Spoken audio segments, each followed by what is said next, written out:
Okay, Jocko, many times you said that liking a fight or liking to fight should be a part of every man's personality. Could you expand on that?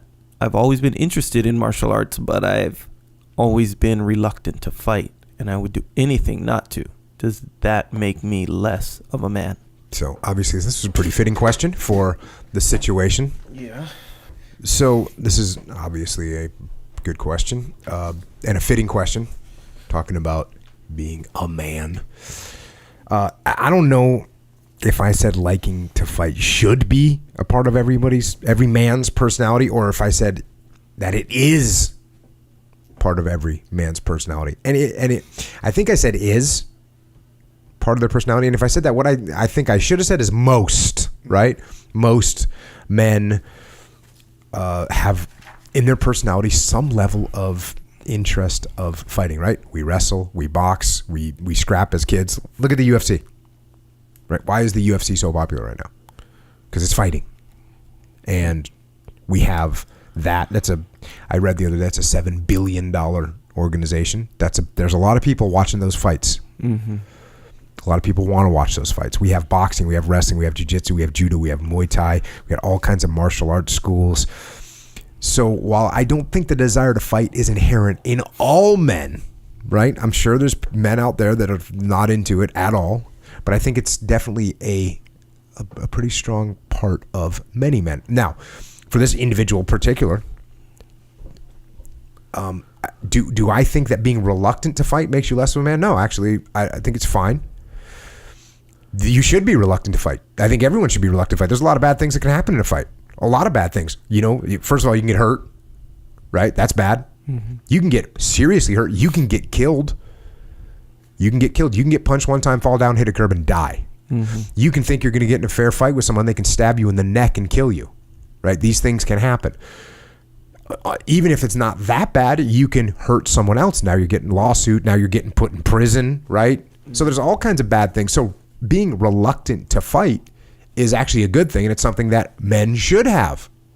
And actually, the more you know about fighting, the more reluctant you will be. The less I knew in my life about fighting, the more I actually knew about fighting, the more reluctant I became to fight, because I realized all the risks that are involved. Mm-hmm. Part of that was maturity, sure. But the reality is, you look at someone and you go, I don't know who that person is. Mm. They might be training. I'm over here thinking I've been training Jiu Jitsu for 8 months. I'm ready to kick this guy's ass. Yeah. Meanwhile, you don't know that guy is a purple belt. Guess what's going to happen to you? You're getting crushed.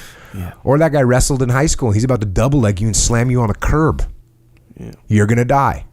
Yeah. So you should be reluctant to fight. That's a good thing. Now, that being said, I do recommend that you are prepared to fight. I definitely recommend that. And there's going to be a big dichotomy here I'm going to get to, but you should know some basics, right? You should understand threats. You should know how to contend with other people. You should know some boxing. You should know some wrestling. You should know some Muay Thai. You should know some Jiu Jitsu for sure. Because here's the dichotomy. This is a big dichotomy, and think about it. It's 100% true. This individual says he would do anything not to fight. Would do anything not to fight. Let me tell you, the best thing you can do as a human so that you don't have to fight is actually learn how to fight. That is the best way to not have to fight, is if you know how to fight. If you know how to fight, people aren't going to want to fight you. You don't even have to say anything. They can tell. You can tell when you meet somebody. You can tell if that person, if you're ready to fight, people don't want to fight you. The more eager you are to fight, the less people want to fight you. If you don't know how to fight and bullies, because that's what we're talking about, bullies see that you don't want to fight, guess who they're coming after? You. Now guess what? Now you have to fight. But if you know how to fight and you have that confidence and you have that understanding and you learn simple things like avoidance and you have better situational awareness, you become a threat to the people that want to fight you. You become a threat to them just by your knowledge alone. So, no, you're not less of a man because you're reluctant to fight. You actually should be reluctant to fight, but you should learn how to fight, because the best way to avoid fighting, the more equipped and prepared to fight you are, the less you will have to fight. The less you will be put in positions where you have to fight, and the better the outcome will be if it does happen to occur. Yeah. Yeah, interestingly, like a lot of the people that you meet in jiu-jitsu are just like this, where I'm interested in martial arts, but I'm not interested in fighting nobody. For sure. You know? For sure. And then they learn, and then they get all well, there's a addicted to strong component of nerds in jiu-jitsu, right? Strong component. Oh, yeah. Really strong. Oh, yeah.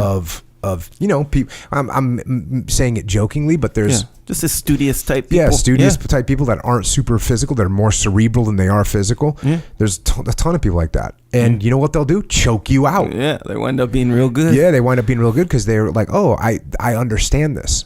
This is a game that I can learn and I can crush. Yeah. And that's good. And now I have more confidence. I don't have to worry about it anymore. Yeah, and it's interesting how that third or that additional element that they're not really used to, like how you say nerds, and we'll just say like people who are more cerebral than physical. Yeah. It's that, right? Maybe they didn't play high school sports, right? Yeah, totally. Because they were studying, because they were working on a computer, right? Yeah. Cool. Right on. Yeah. They were playing music, right? Yeah. Whatever. Yeah, and then now they get into this highly physical situation because jiu-jitsu, let's face it, it's physical. That's your whole body. It is physical as physical can be. Yeah. But you get in it and you're just finding success just by learning it. Yeah. It's not like football where it's like, sure, I know how to catch. I can't run fast though, and I'm not big and strong or whatever, so I'm just getting smashed. Yep. I can. But this, it's kind of like the more you know, the better you are, kind of thing. And sure, physical attributes help you for sure, but not as much. Yeah, there's being stronger is great. Yeah. Dean was talking about this today on the mat. The stronger guy's not always going to win. The more athletic guy's not always going to win. Sometimes they do. Yeah. There's various categories that will bring you a victory.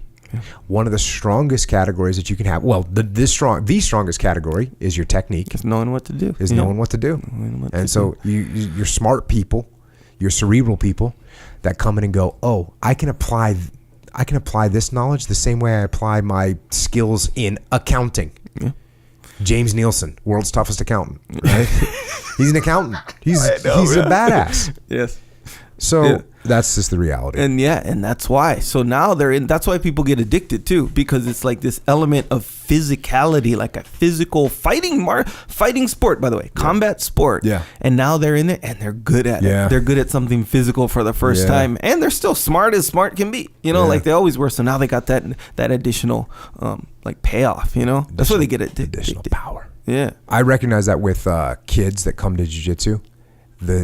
Oftentimes, and it's not an always, oftentimes the kids that get really into jiu-jitsu are kids that are smart, but they haven't done a lot of other sports yet. And it's exactly what you're saying. It's very noticeable with kids. Yeah. The kid that played baseball his whole life and he comes in there, he actually doesn't like it at first and maybe doesn't even want to do it because he's getting choked by someone that seems all nerdy to him. Yeah.